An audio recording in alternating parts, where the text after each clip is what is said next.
Hola, salut à tous. Le tant attendu top 10 Oricon des meilleures ventes de manga sur la première moitié, premier semestre 2022 est là. Le classement, il y a des surprises, il y a des mangas qui sont absents dont je n'attendais pas l'absence, il y a des mangas qui sont présents dont je n'attendais pas la présence. Il est très intéressant et il va du 22 novembre 2021 au 22 mai 2022 quoi. Donc oui, allons-y. En dixième position, on a Blue Lock et il a vendu 1 558 323 ventes.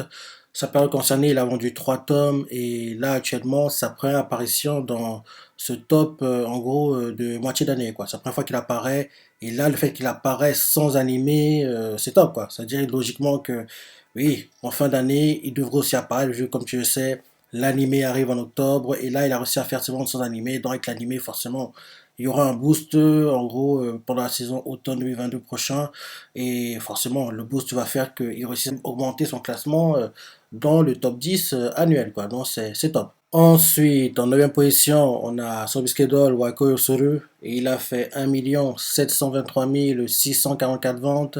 Sa période concernée, il a vendu un tome et lui aussi sa première apparition dans le top 10 de moitié d'année quoi. Oui, Sobiskedol, comme tu le sais, on a eu l'animé quoi, qui a adapté les 5 premiers tomes et actuellement le manga a 9 tomes. Donc on a une saison 2, il faudrait qu'on attende oui, au plus tôt oui, 2024 à mon avis.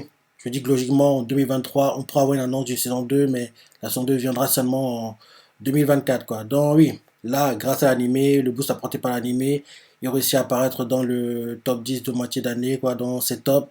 Mais je ne le vois pas se stabiliser et garder sa place en fin d'année, quoi. Je me dis que là, en gros, c'est grâce au boost de l'animé qu'il réussit à apparaître, mais par contre, pour le classement de fin d'année, il devrait être dépassé par d'autres mangas, quoi. Donc là, qui réussit à apparaître en moitié d'année, c'est une bonne chose, quoi. Mais ce sera compliqué pour lui de garder sa place pour le top 10 annuel. Ensuite, en huitième position, on a Kaja Atigo et il a fait 1 858 391 ventes. Ça paraît concerné, il a vendu 2 tomes et comme Subskedol et Bullock, lui aussi, sa première apparition dans le top 10 de moitié d'année. Et il faut pas oublier que tout ce qu'il fait là comme vente, il le fait sans animé. Et le fait qu'il performe aussi bien sans animé, j'ai peur qu'on se retrouve dans la même situation dans laquelle était Spy Family. En gros, comme il est trop populaire, en gros, la CHA, le côté position qui sera fait derrière, quoi, ils seront forcés, entre guillemets, de faire que l'anime vienne plus tôt que prévu. Parce que oui, actuellement, comme tu le vois, il n'y a que 6 tomes. Et avoir un anime avec 6 tomes, je trouve ce serait dangereux, quoi. En gros, ça voudra dire que les saisons, soit on aura une saison de 24 épisodes et derrière la 2 on devra attendre 3 à 4 ans, soit on aura des saisons de un coup, 12 épisodes à chaque fois, quoi. Et je me dis que Kaiju Ichigo, il devrait, pour en gros que oui, l'animé performe bien, quoi, avoir des saisons de 24-26 épisodes tout le temps, quoi. Et pour qu'on ait tout le temps des saisons de 24-26 épisodes, sans trop l'attendre, faut qu'on attende qu'il ait minimum 10 tomes, quoi. Mais là, vu qu'ils vont trop bien, entre guillemets, j'ai peur que, oui, la Shueisha, le côté production qui sera derrière Kaiju, quoi, bah, il soit forcé d'annoncer l'animé prématurément, quoi. Et peut-être même on aura peut-être un split court à la Spy Family, quoi, à cause de ça. Parce que Spy Family, comme il est arrivé trop tôt, bah, ça forçait qu'on ait des split courts, alors que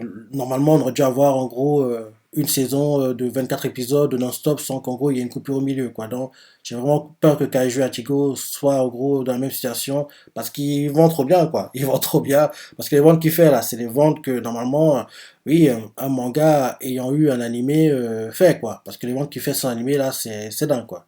C'est dingue, et vu qu'ils vont aussi bien sans animé, imagine alors avec l'animé, quoi. Ce sera la folie, hein. Ce sera la folie, quoi. Donc, oui, KG performe très bien, et j'espère juste que le fait qu'il performe aussi bien, ça va pas presser la CHL, comme position derrière, à, en gros, annoncer l'animé plus tôt que prévu, quoi. Faut qu'il attende qu'il dépasse la dizaine de tomes pour qu'on ait l'annonce de l'animé. Ce serait mieux pour KG, quoi. Donc oui, KG, très bien, et logiquement, lui, vu comment il vend, je me dis qu'il devrait réussir à se stabiliser dans le top 10 en fin d'année, quoi. Donc il va réussir à garder sa place dans le top 10 à mon avis, parce que oui, il est tellement populaire que il va faire un peu comme Spy Family l'année dernière. Parce que rappelle-toi, l'année dernière, dans le top 10 annuel, Spy Family apparaissait dans le top 10 annuel sans animé, quoi. Je me dis que Kaju, ça devrait être pareil, quoi. Il va apparaître dans le top 10 annuel sans animé aussi, quoi. Donc c'est top, c'est top. Ensuite, en septième position, on a Misori Nakare et il a fait 2 492 813 ventes. Sa première concernée, il a vendu un tome et lui aussi, sa première apparition dans le top 10 de moitié d'année, quoi. De tous les mangas qui apparaissent certainement dans le top 10, c'est ce qui me surprend le plus. C'est vrai que ces dernières semaines du Top Oricon, tous les ventes, tout temps confondu, le manga il apparaît souvent, mais je pensais pas qu'il réussirait à atteindre les 2 millions et apparaître dans le top 10 de moitié d'année, quoi. Et comme je dis à chaque fois que je vois dans le classement, quoi, hebdomadaire, voire tout temps confondu, il serait temps qu'il ait un animé, parce qu'il a déjà 10 tomes là, et vu comment il performe, c'est pas normal qu'il ait pas d'animé, quoi. J'espère vraiment que Shogakukan, grâce au fait qu'il performe aussi bien sans animé, ça va les motiver à s'arranger à mettre en place contre les productions pour qu'il ait un animé, quoi. Parce que oui, il performe trop bien sans animé, donc si on veut en gros continuer à surfer quoi sur la hype du manga, quoi, faut qu'il ait un animé en gros annoncé cette année qui arrive en 2023, quoi. Donc ce serait bien, quoi. Ce serait vraiment vraiment bien parce que les ventes qu'il fait là, c'est les ventes qu'un normalement un manga et un animé fait, mais lui il les fait sans animé, quoi. Donc c'est vraiment top, quoi. C'est vraiment top. Par contre, lui, je pense pas qu'il pourra se maintenir pour le classement de fin d'année, quoi. Ce sera compliqué, quoi. Parce que oui, le manga, il sort pas souvent de tomes sur l'année, quoi. Donc, ce sera compliqué pour qu'il se maintienne là, en gros, à cette position-ci. C'est vrai que ces derniers mois, en gros, le manga apparaissait toujours dans le top 10, tomes confondus, malgré le fait qu'il n'y ait pas de tome qui soit sorti, quoi. Donc, je pense que ça se calme un moment, parce que oui, il faudra qu'en gros, il y ait un animé pour vraiment booster les ventes et voir les hauteurs qu'il peut vraiment atteindre, quoi. Donc, là, qu'il fasse ça son animé, c'est vraiment très, très, très, très bien. Et il serait temps qu'il ait un animé. Il serait vraiment temps qu'il ait un animé. Ensuite, en 6e position, Keisuya Yaiba, il a fait 2 555 433 ventes. Ça peut concerner, bah forcément, il n'y a pas de tomes qui sont sortis et il a perdu 5 places par rapport à son classement de moitié d'année l'année dernière, quoi. Parce qu'il faut pas oublier que le manga, le tome 23, il est sorti en décembre 2020, donc tu vois que, oui, depuis tout ce temps, oui, il n'a pas eu de tome forcément du manga, quoi, mais quand tu as surfé sur la hype du film, de la saison, donc c'est top, quoi. C'est top. Lui aussi, je pense que ça sera compliqué pour lui de garder sa place dans le top 10 en fin d'année. Le fait qu'il continue à performer aussi bien sans tomes qui soit sorti, c'est déjà inespéré, entre guillemets, quoi. Donc, oui, je me dis que là, entre guillemets, sa dernière apparition dans le top 10 de moitié d'année, voire en gros annuel, quoi. Donc, je pense que lui, c'est sa dernière apparition et le fait qu'il ait fait 2 555 433 ventes, quoi, sans qu'il y ait de tome qui soit sorti, en surfant sur la vague du film et de l'animé, quoi, la saison 2, c'est vraiment, ouais, c'est surréaliste, quoi. Donc, c'est vraiment top pour le manga. Faut se rappeler que l'année dernière, en gros, Keisuya Eba, quand il est apparu en top 10 moitié d'année, il avait fait 26 351 483 ventes. Sa période a sorti un seul tome. Bien sûr, comme là, il n'y a pas eu de tomes qui sont sortis, il peut pas, en gros, faire ces ventes-là. Et en plus, les ventes, en gros, de l'année dernière, quoi, et ça fait encore sur la vague de l'animé, du film. Donc, en gros, oui, il y a beaucoup de hype derrière Keisuya Eba, quoi. Donc, forcément, là, il n'y a pas eu de tomes qui sont sortis cette année, quoi. Et le manga est terminé. Donc, c'est normal qu'en gros, oui, il peut pas atteindre les 26 351 483 ventes, quoi. Donc, c'est normal, quoi. Donc, là, qu'il fasse ça sans tome, quoi, en surfant souvent sur le film et l'animé, c'est, oui, c'est surréaliste. Comme je disais plus tôt, c'est surréaliste, quoi. Donc, c'est top pour Keseba et oui, c'est bien, à mon avis, sa dernière fois qu'il apparaîtra dans ce classement. Ensuite, en 5e position, on a My Hero Academia et il a fait 2 894 149 ventes. Ça peut concerner, il a sorti 2 tomes et il a gagné 2 places par rapport à son classement de moitié d'année l'année dernière, quoi. Faut se rappeler que l'année dernière, justement, en gros, My Hero Academia a fait 3 45 057 ventes et pareil, ça peut concerner, il est sorti 2 tomes, quoi. Donc on voit qu'il y a une légère baisse par rapport à l'année dernière, il y a une légère baisse, mais c'est plutôt bizarre parce que quand tu vois les ventes, en gros, des derniers tomes, quoi, les ventes sont plutôt élevées, quoi. Les ventes sont plutôt élevées, donc ça veut dire en fait que les tomes précédents, quoi, n'ont pas en gros fait des ventes à la hauteur, voire supérieure à ce qu'avaient fait les précédents tomes pour en gros le top record de moitié d'année 2021, quoi. Parce que je dis que oui, le fait qu'il ait réussi à atteindre 3 45 057 ventes l'année dernière, c'est grâce aux ventes des précédents tomes, quoi. Parce que les derniers tomes du manga, ils font des bonnes ventes, quoi, de My Hero Academia. Donc en gros, eux, ils ont rien à se reprocher, quoi. Les 2 tomes qui sont sortis, quoi, ils n'ont rien à se reprocher, quoi. C'est les précédents tomes qui n'ont pas, entre guillemets, performé aussi bien que l'année dernière. Et bien sûr, l'animé saison 6 arrive en automne, octobre 2022, donc j'ai hâte de voir ce que ça va donner. Ensuite, en quatrième position, on a One Piece, et il a fait 4 155 790 ventes. Ça peut concerner, il a sorti 2 tomes, et il a gagné 6 places par rapport à ce classement de l'année dernière, quoi. En tant que l'année dernière, justement, il avait fait 2 573 010 ventes, et ça peut concerner, il est sorti seulement un seul tome, quoi. Donc, oui, donc c'est bien, les ventes de One Piece sont bonnes, quoi. Pareil, One Piece, quoi, les ventes des derniers tomes sont plutôt bonnes, quoi, ils sont plutôt bonnes, donc c'est bien de le voir un peu plus dans le classement. Et là, en gros, les ventes qu'il fait, là, les 4 155 690 ventes, là, c'est entre guillemets dans les standards ce qui fait quand, en gros, One Piece performe bien dans le top Oricon de moitié d'année pour, en gros, voir sur l'annuel, quoi. Donc, sur l'année, il devrait être dans les 8 millions, 9 millions dans ces eaux-là, et quand il est à ces hauteurs-là, c'est plutôt bien, quoi. C'est plutôt bien pour One Piece. Ensuite, en troisième position, on a Spy Family, et il a fait 4 835 705 ventes. Ça peut concerner, il a sorti un seul tome, et lui, c'est sa première apparition dans ce top de moitié d'année, quoi. L'année dernière, il n'a pas réussi à apparaître dans ce classement-ci, mais par contre, il a réussi à apparaître sur le classement annuel, quoi. Donc, en gros, il a rattrapé le retard qu'il avait en moitié d'année pour réussir à apparaître sur le classement annuel. Donc oui, très bonne vente, hein, très bonne vente. Comme tu le sais, l'animé est en cours, il cartonne, il est génial, boost de l'animé, quoi. Et rappelle-toi que ce classement annuel, l'année dernière, il était classé 8e, il avait fait 4 973 402 ventes, quoi. Quand tu vois ça, tu comprends forcément que oui, en gros, il va battre son record annuel, en gros, cette année, quoi. Parce que là, sur la moitié d'année, il est déjà très proche de ce qu'il a fait, surtout de l'année dernière, quoi. Donc, il battra son record de vente et ce sera intéressant de voir les hauteurs qu'il va atteindre. Parce que comme tu le sais, première partie de la saison 1 va se terminer en fin juin prochain. On aura une pause pendant le court été et reviendra pour l'automne jusqu'à fin décembre, quoi. Donc, ça sera intéressant de voir en gros les hauteurs qu'il va atteindre jusqu'à la clôture du classement en novembre prochain, quoi. Je veux dire qu'il pourra atteindre, aller jusqu'à les 8, 9 millions, je dirais. En plus, actuellement, il a 21 millions de tomes en circulation. Moi, je pensais qu'il les atteindrait, oui, fin d'année 2022, mais il a réussi à les atteindre sur la moitié d'année 2022. Donc, je me dis que sur la fin d'année, Spy Family devrait être entre 8 et 9 millions, en gros, sur le classement annuel, quoi. Donc, c'est intéressant de voir s'il va dépasser ces hauteurs-là, peut-être atteindre les 10 millions. Enfin, ce sera intéressant, quoi. En tout cas, là, il performe très bien, quoi. L'anime booste les ventes du manga, c'est magnifique et c'est vraiment top. Ensuite, en deuxième position, on a Tokyo Avengers et il a fait 7 200 532 ventes. Ça peut concerner, il a sorti 3 tomes et il a gagné une place par rapport à son classement de moitié d'année l'année dernière, quoi. Donc oui, très bonne vente, hein, très bonne vente pour Tokyo Avengers. Il fait mieux que l'année dernière parce que l'année dernière, il a fait 5 7 825 ventes. Ça peut concerner, il a sorti 3 tomes aussi, donc c'est top, quoi. Donc oui, l'animé, en gros, aide beaucoup, quoi, l'animé qu'on a eu récemment, quoi. Donc c'est top pour le manga. Et lui aussi, il apparaîtra dans le classement de fin d'année parce que en général, quand tu as 7 millions, t'es sûr, t'as assuré ta place dans le top 10 annuel, quoi. Donc, il n'y a pas de souci à se faire pour lui, Spy Family, quoi. C'est des mangas qu'on verra dessus. En plus, c'est des auteurs que par moment One Piece atteignait sur une année, en gros, complète, quoi. Donc, le fait qu'il réussisse à le faire en moitié d'année, quoi, c'est dingue, quoi. C'est vraiment magnifique. Et enfin, en première position, on a Jusqu'à la scène et il a fait 9 382 099 ventes. Ça peut concerner, il a sorti 2 tomes et il a gagné une place par rapport à son classement de moitié d'année l'année dernière, quoi. Lui, quand tu surfais sur la vague de l'animé, quoi, le film qui adapte le tome 0, donc tout va bien pour Jusqu'à la scène, quoi. Oui, très bonne vente, très bonne vente. Les ventes sont en baisse par rapport à l'année dernière, mais c'est normal. Rappelez, l'année dernière, il était à 23 787 483 ventes. Ça peut concerner, il est sorti 2 tomes comme cette année, quoi.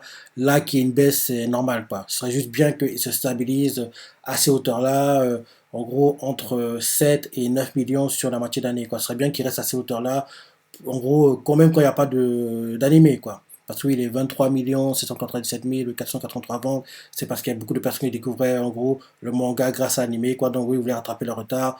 Et en gros, il pourra pas continuer, il pouvait pas continuer à être à ces hauteurs-là, quoi. Un peu comme pour que Seba, quoi, qui était au-delà des 20 millions, quoi, pour son classement moitié l'année dernière, quoi. Et là, cette année-ci, il est dans les 2 millions, quoi. Donc, oui, donc, espérons juste que jusqu'à la scène va se stabiliser à ces hauteurs-ci et que, oui, en gros, le manga va continuer à bien se vendre, quoi. Il devrait, parce que, oui, très bon manga, très populaire. En plus, la saison 2 arrive en 2023. Donc, oui, il n'y a pas de souci à se faire pour jusqu'à SN. Et je me dis que pour son classement, en gros, annuel, quoi, on devrait être à 15, 16 millions dans ces eaux-là. En gros, si atteint ces hauteurs-là, ce serait vraiment bien, quoi. Ce serait vraiment bien, quoi. 15-16 millions sur le classement annuel, quoi, ce serait magnifique. Donc, comme j'ai dit au début de la vidéo, quoi, il y a des surprises, quoi. La grosse surprise pour moi, c'est Mysterio Nakare, quoi. Suskedol, je pensais qu'il pouvait apparaître, mais j'étais pas trop sûr. Et oui, en gros, quand tu vois ce top 10, quoi, tu te rends compte que Blue Lock, Sobiskedol, Mysterio Nakare, Kaju Hachigo, Spy Family, ils ont remplacé Shigeki no Kyojin, Chainsaw Man, The Promised Neverland, IQ et le manga dont la disparition me surprend, Kingdom. Kingdom a disparu. Rappelle-toi au classement annuel, quoi. J'étais déjà très inquiet l'année dernière pour les ventes de Kingdom. Kingdom, sa place est en danger, hein. Je le disais comme ça. Enfin, mais je pensais pas qu'il réussirait pas à part dans le classement de moitié d'année, quoi. Dans Kingdom, oui, c'est la première fois que je le vois pas dans le top 10 de moitié d'année, honnêtement. C'est la première fois que je le vois pas apparaître, quoi. Donc, je suis surpris par son disparition. Shigeki no Kyojin, c'est normal, le manga est terminé. Chainsaw Man, on n'a pas eu de tome, le manga est en pause depuis. Super Neverland, le manga est terminé, donc c'est normal. Et AQ, le manga aussi est terminé, donc c'est normal que ces quatre-là n'apparaissent pas, quoi. Mais par contre, Kingdom, ça me surprend, quoi. Parce que oui, c'est vrai que dans les ventes des derniers tomes, les ventes sont, c'est pas les meilleures ventes, mais elles sont pas non plus mauvaises, quoi. En gros, on voit clairement que les tomes précédents ne se vendent pas aussi bien. C'est l'inspiration qui me surprend le plus. Dans ce top 10-ci, forcément, je me dis que jusqu'à Sen, il va réussir à garder sa place dans le top 10 annuel. Tokyo Avengers, pareil. Spy Family aussi. One Piece, c'est sûr. My Hero Academia aussi. Kesoeba, il devrait disparaître pour le classement annuel. Mitsui Nakare, s'il réussit à garder sa place, ça serait dingue, mais je pense qu'il va aussi, en gros, disparaître, quoi. Kaju devrait garder sa place dans le top 10 à mon avis. Top Schedule devrait disparaître. Et bien sûr, Blue Lock va garder sa place parce que oui, l'animé, en gros, va booster les ventes en octobre prochain, donc il n'a pas de souci à se faire, quoi. Donc dans ce top 10-ci, les mangas qui devraient, en gros, disparaître pour le classement annuel, en gros, il y a Schedule à mon avis, Mitsui Nakare, et bien sûr, Kesoyaba, quoi. Donc, en gros, dans le top 10, il y a trois places qui, en gros, vont se jouer avec des mangas qui n'apparaissent pas dans le top 10 actuellement, quoi. Et espérons que Kingdom réussira à récupérer une place dans le top 10, parce que ne pas avoir Kingdom dans le top 10 annuel, ce serait assez choquant. Ce sera assez choquant, quoi, parce que ce sera la première fois que je ne vois pas, quoi. Parce qu'en général, depuis que je fais le Top Oricon, depuis que je suis ces classements, Kingdom apparaît toujours, moitié d'année, fin d'année. Là, qu'il n'apparaisse pas pour la moitié d'année, c'est surprenant, mais espérons que pour la fin d'année, en fin novembre prochain, qu'il réussira à apparaître, quoi. Non, oui, je me dis que Kesoeba, Mitsuki Nakare et bien sûr Subskedol sont les trois mangas qui, en gros, devront lutter, batailler jusqu'à la fin du classement pour garder la place au top 10, quoi. Et des trois, celui qui devrait disparaître, à mon avis, ce sera Subskedol. Je pense que Subskedol va disparaître. Mitsuki Nakare, ce sera compliqué, et il va lutter jusqu'au dernier moment, mais il va perdre quand même, à mon avis. Et bien sûr, Kesoeba, comme il n'y a plus de tomes qui sortent, bien sûr, la hype s'est calmée, il va disparaître aussi, quoi. Donc, je me dis que ces trois-là vont lutter jusqu'à la clôture des classements, quoi, pour garder leur place, mais ils devraient sortir au final, quoi. Par contre, les autres, donc, Blue Lock, Kaiju Hachigo, My Hero Academia, One Piece, Spy Family, Tokyo Revengers, et bien sûr, jusqu'à la scène, ces sept-là, à mon avis, ils devront rester dans le top 10. Par contre, lors du classement, on ne sait pas encore. On sait pas encore. Tout va dépendre de Spy Family, quoi. Tout va dépendre du boost que le manga a. Donc, c'est lui, entre guillemets, l'électron libre, celui, en gros, dont c'est pas la place qu'il aura, quoi. Mais je me dis que Tokyo Avengers et jusqu'à la scène, quoi. En gros, jusqu'à la scène devra avoir de meilleures ventes que Tokyo Avengers, quoi. Par contre, en gros, pour Spy Family, on ne sait pas en gros la place qu'il aura, quoi. Mais je me dis que logiquement, il devrait atteindre la première place, quoi. Parce que oui, on voit clairement que les ventes du manga continuent d'augmenter. Il y a un peu plus de tomes en circulation. Parce que rappelle-toi, il y a 2 semaines, il y avait 18 millions de tomes en circulation. Là maintenant, c'est 21 millions. Donc, tu vois clairement que de semaine en semaine, il y a plein plus de tomes qui sont imprimés, quoi. Donc, je me dis que Spy Family devrait être le meilleur vendeur sur cette année 2022, quoi. Mais ça va se faire sur la durée, quoi. Donc, courant octobre, novembre. En gros, quand on va commencer, à mon avis, la deuxième partie, la première saison de Spy Family, quoi, c'est à cette période-là qu'on devrait voir que oui, il est officiellement meilleur vendeur et en gros, il va creuser l'écart sur les poursuivants, quoi, jusqu'à la scène et Tokyo Avengers, quoi, et assurer tranquillement sa première place de meilleur vendeur sur l'année 2022, quoi. Donc je dis que le top 3 devrait être Spy Family, jusqu'à Sen et Tokyo Avenger, quoi. Ça devrait être ça le top 3. À part si Blue Lock, en gros, quand l'anime commence en octobre, il réussit à avoir un boost assez énorme qui fait qu'il double tout le monde et réussit à prendre une place dans le top 3. Mais dessus, Spy Family devrait être le premier et on va dire la deuxième et la troisième place vont se jouer entre jusqu'à Sen, Tokyo Avengers et Blue Lock, en gros, l'anime commencera en automne prochain. Donc oui, voilà le classement, quoi. Voilà le classement. Comme je disais plus tôt, les surprises pour moi dans ce classement-ci sont Mystery to Nakale, Sobisuke Doll. C'est les deux mangas qui me surprennent le plus, quoi. Mais Blue Lock, qu'il apparaisse, ça me surprend pas. Kazuya Chigo, pareil, ça me surprend pas. Et que Soyaba Satoru là, ça me surprend un peu. Et le fait que Kingdom ne soit pas là, c'est ça qui me choque, quoi. Donc voilà le classement, toi ça l'a pensé, c'est surpris, ton ressenti, laisse des commentaires, like et... Allez, salut!